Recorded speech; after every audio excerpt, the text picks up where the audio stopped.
दोस्तों, आज की दास्तान एक हसीन लड़की नैली के बारे में है। उसका शौहर एकदम निठल्ला और नशे का गुलाम था। इसी कारण नैली की सुरंग की खोज भी अधूरी रह जाती थी।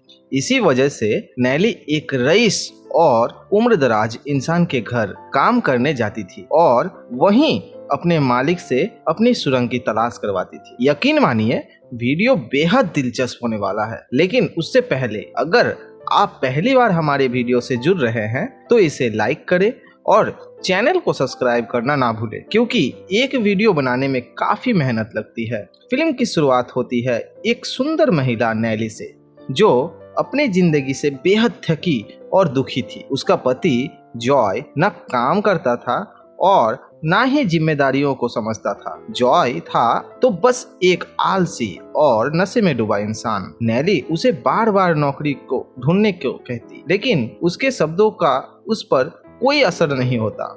रोजाना की तरह आज भी नैली ने उसे काम पर जाने की हिदायत दी थी और खुद अपनी नौकरी पर निकल पड़ी। पूरे घर का बोझ उसी के कंधों पर था और इसी वजह से वो गुजारा करने के लिए अलग अलग जगहों पर कड़ी मेहनत करती थी।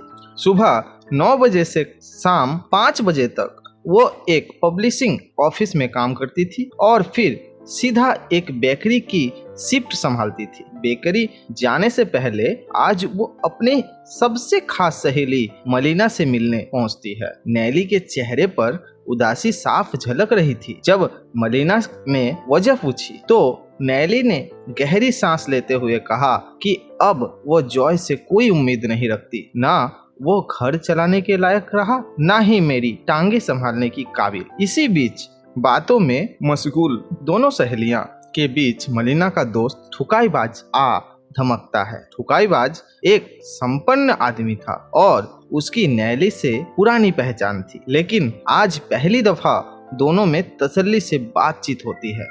मलिना थोड़ी देर के लिए वॉशरूम चली जाती है और नैली और ठुकाईबाज के बीच बातों का सिलसिला शुरू होता है। बातचीत में ठुकाईबाज को समझ आ गया है कि नैली को सिर्फ पैसों की नहीं बल्कि एक बेहतर काम की भी दरकार है। ठुकाईबाज एक किताब लिखने की योजना बना रहा था और उसने नैली से मदद मांगी। बदले में उसने अच्छा खासा मेहनतना देने का वादा भी किया। नैली को साफ साफ आभास हो गया था कि ठुकाईबाज इस मौके के बहाने उसकी सुरंग में डुबकी लगाना चाहता था। इसी सोच से वह यह ऑफर ठुकरा देती है।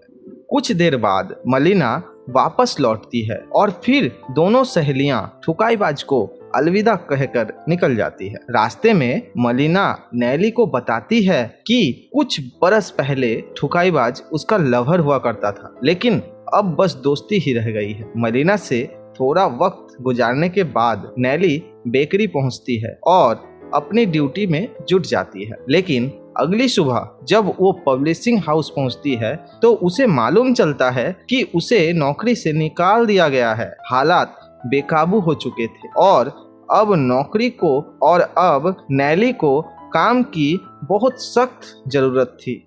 मजबूरी में वह दोबारा ठुकाईबाज से मिलने जाती है और इस बार काम करने को तैयार हो जाती है। इसके बाद वो घर लौटती है और जॉय को ठुकाईबाज के बारे में बताती है। वो कहती है कि आज रात का खाना उसी से मिले एडवांस पैसे से आया है।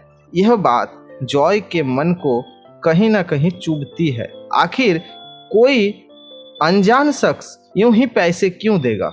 लेकिन खुद बेरोजगार होने के चलते वो खामोश रह जाता है। खाना खाते वक्त नैली अचानक बोल पड़ती है कि अब वो थक चुकी है। अकेले खर्च उठाना, हर जिम्मेदारी संभालना अब उसके बस की बात नहीं रही। वो साफ कहती है कि अब इस तरह की जिंदगी वो नहीं जी सकती, इसलिए वो तलाक चाहती है।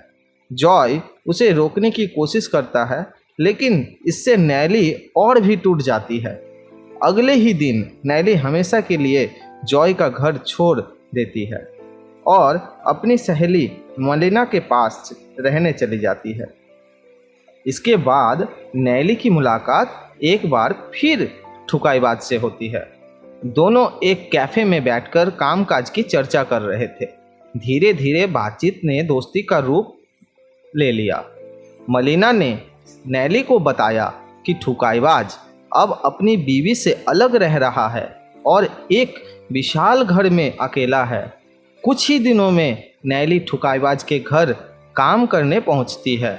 वहां पहुंचकर ठुकाईबाज बेहद खुश हो जाता है और खुद उसके लिए चाय पानी का तक की व्यवस्था करता है। उसने पहले से ही हर जरूरी चीजों की तैयारी कर रखी थी ताकि नैली को कोई असुविधा ना हो। नैली अब पूरे दिल से अपने काम में जुट चुकी थी। वहीं ठुकाईबाज उसकी सुंदरता में धीरे धीरे डूबता जा रहा था। नैली को देखकर उसके गन्ने की हलचल उठने लगी थी। साथ में वक्त बिताने के दौरान नैली को भी ठुकाईबाज की जिंदगी की कई परतें जानने को मिलती है। तभी एक दिन ठुकाईबाज की बीवी लुसियाना का कॉल आता है जिससे उसका मूड खराब हो जाता है, लेकिन ये देख नैली हंस पड़ती है। समय के साथ उनकी दोस्ती और गहरी होती गई और नैली की जिंदगी भी पहले से बेहतर होती चली गई। मलिना अब नैली के लिए खुश थी क्योंकि उसकी परेशानियां धीरे धीरे खत्म हो रही थी। नैली के लिए अपने एक छोटा सा घर भी खरीद लिया और उसमें अकेले रहने लगे। अब वो हर दिन ठुकाईबाज के घर जाकर उसकी किताब लिखने में मदद करती। बातों बातों में नैली को यह पता चलता है कि ठुकाईबाज कभी इस शहर का नामी जज हो रह चुका था। ठुकाईबाज ने अपनी जिंदगी के सारे राज नैली को बता दिए, लेकिन नैली अभी भी अपने बीते कल के बारे में कुछ नहीं कहती थी। जब किताब आधी पूरी हो गई तो ठुकाईबाज के कहने पर नैली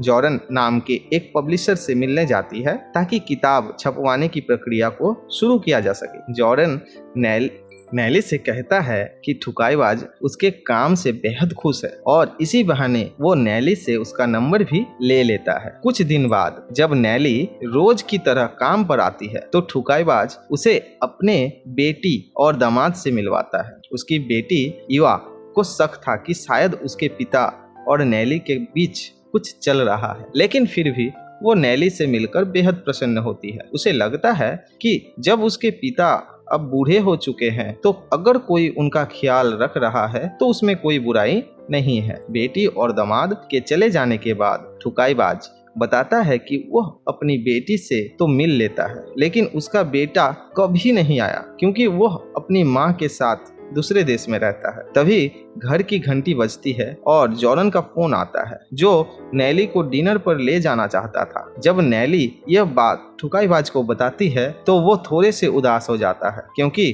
अब वो नैली को पसंद करने लगा था, मगर अपने एहसास जाहिर नहीं कर पा रहा था। ठुकाईबाज के घर में नेथन नाम का एक लड़का भी था जो काम करता था, जो किताबों को देख रेख करता था। नैली की दिलकश अदाओं से वो भी खींचता चला जा रहा था और नैली को भी यह बात समझ आ गई थी। रात को नैली जॉर्डन के साथ डिनर पर जाती है। दोनों के बीच काफी बातें होती है। असल में जॉर्डन अक्सर उसी बेकरी में आता था जहां नैली काम करती थी और वहीं उनकी पहली मुलाकात भी हुई थी। दोनों को एक दूसरे में काफी दिलचस्पी तो थी, मगर कभी खुलकर बात नहीं कर पाए। अगली सुबह जब नैली ठुकाईबाज के घर पहुंचता है तो वो पिछली रात के डिनर के बारे में पूछता है और नैली भी बिना संकोच सब कुछ बता देती है। यह बातें सुनते ही ठुकाईबाज के दिल में जलन उठती है। उसे लगने लगा कि शायद नैली कभी उसकी नहीं हो सकेगी।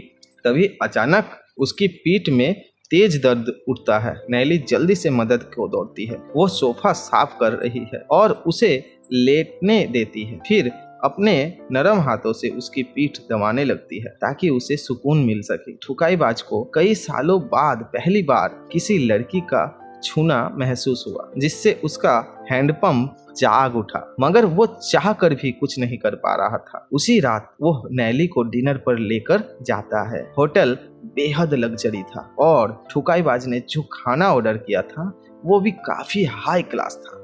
ये सब देखकर नैली अंदर से काफी खुश हो जाती है क्योंकि यह पहली बार था जब उसने किसी अमीर इंसान के साथ ऐसी जगह पर वक्त बिताया था। उसने दिल से ठुकाईबाज की शुक्रिया अदा किया, लेकिन होटल में मौजूदा कुछ लोग उन्हें इतने करीब देखकर यह अंदाजा लगाने लगे कि नैली शायद पैसों की लालची है, इसलिए वो बुजुर्ग अमीर के साथ तालाब में डुबकी लगा रही है। लेकिन लोगों की बातों से नैली और ठुकाईबाज दोनों बेअसर रहे। डिनर के बाद नैली जॉर्डन से मिलने निकल जाती है। रास्ते में बारिश शुरू हो जाती है और वह पूरी तरह भीग जाती है। जॉर्डन जब उसे भीगा देखता है तो उसके गन्ने में भूकंप आने लगता है। उधर नैली की सुरंग भी हलचल मचा रही थी।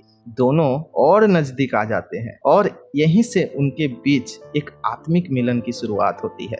नैली अब अक्सर जॉर्डन से मिलने जाती है और दोनों का रिश्ता दिन ब दिन गहराने लगता है। तभी एक दिन नैली को उसकी माँ का फोन आता है, जिसमें वो बताती है कि जॉय ने जान देने की कोशिश की है। यह सुनते ही नैली सब कुछ छोड़कर अस्पताल की ओर दौड़ती है, लेकिन पहुंचने पर पता चलता है कि जॉय ने खुदकुशी नहीं की, बस नशे में नींद की गोलियां खा ली थी। इधर ठुकाईबाज की किताब पूरी होने वाली थी, मगर वो उसके अंत को तय नहीं कर पा रहा था, जिससे वो खिन्न था। असल में उसकी नाराजगी किताब से ज्यादा नैली और जॉर्डन के बीच के बढ़ते रिश्ते को लेकर थी। जब गुस्से में ठुकाईबाज नैली पर चिल्लाने लगता है तो नैली भी खुद को रोक नहीं पाती और उसे जमकर सुनाती है। उसकी कुछ बातों ने ठुकाईबाज को भीतर से तोड़ दिया। नाराज होकर नैली कहती है कि वह कुछ दिनों के लिए जा रही है और वहां से चली जाती है। ठुकाईबाज के लिए वह वक्त बहुत उदासी भरा था। मलिना समझ चुकी थी कि वह अब सच में नैली से प्यार करने लगा है। कुछ दिन बाद नैली काम पर लौट आती है। ठुकाईबाज भी अब किताब को पूरा करने में लग जाता है और दोनों के बीच बातचीत भी फिर सामान्य हो जाती है। उसकी बातों और बर्ताव से नैली को यह महसूस हुआ कि वह उसे पसंद करता है, मगर वह अब भी उससे दूर ही रहना चाहती थी। एक शाम जब नैली जॉर्डन के साथ बाहर गई तो जॉर्डन ने उसे प्रमोट कर दिया। उसने शादी का प्रस्ताव रखा, लेकिन नैली ने यह कहकर मना कर दिया कि वह अभी किसी रिश्ते में नहीं बंधना चाहती। इस इनकार से जॉर्डन बेहद आहत हुआ और उसने नैली से रिश्ता खत्म कर लिया। इस टूटे रिश्ते से नैली बिखर जाती है और ऐसे में वह ठुकाईबाज के पास जाती है। दोनों साथ बैठकर ड्रिंक करते हैं और पहली बार नैली अपने जज्बात खुलकर ठुकाईबाज से साझा करती है। वो कहती है कि अब वो प्यार से डरने लगी है, उसे फिर से टूटने का डर सताता है। उस रात नैली ठुकाईबाज के घर ही रुक जाती है। देर रात वो चुपचाप उसके कमरे में आता है और उसे सोते हुए देखने लगता है, लेकिन फिर खुद को रोक नहीं पाता और उसे छूने की कोशिश करता है। तभी नैली की आंख खुल जाती है, मगर हैरानी की बात यह थी कि वह नाराज नहीं हुई, बल्कि उसका हाथ थाम लेती है। उस रात दोनों खुले दिल से सुरंग में धमाके करते हैं। अगली सुबह ठुकाईबाज की पत्नी लुसियाना उससे मिलने आती है। दोनों बैठकर लंबी बातचीत करते हैं और उन्हें एहसास होता है कि आज भी उनके बीच कुछ एहसास बाकी है। कुछ वक्त जब नैली वहां आती है तो उसे पता चलता है कि ठुकाईबाज अपनी पत्नी के साथ बेटे से मिलने जा रहा है। रवाना होने से पहले वो अपनी अधूरी किताब की पब्लिशिंग की जिम्मेदारी नैली को सौंप देता है। ठुकाईबाज के जाने से नैली थोड़ी मायूस तो हुई, लेकिन दिल से खुश भी था कि वह अपने बेटे से मिलने जा रहा था। उसके बाद नैली खुद उसकी अधूरी किताब को पूरी करती है और पब्लिशिंग की तैयारी में लग जाती है। इस बहाने वह फिर से जॉर्डन से मिलने लगता है ताकि उनके बीच दूरियां को पाटा जा सके। और इसी के साथ ये फिल्म यहीं खत्म हो जाती है। दोस्तों, अगर आपको हमारी ये एक्सप्लेनेशन वीडियो पसंद आई हो तो इसे लाइक करना ना भूलें और ऐसे ही धमाकेदार वीडियो के लिए चैनल को सब्सक्राइब जरूर करें। मिलते हैं किसी और नई कहानी में, तब तक के लिए बाय बाय, टेक केयर।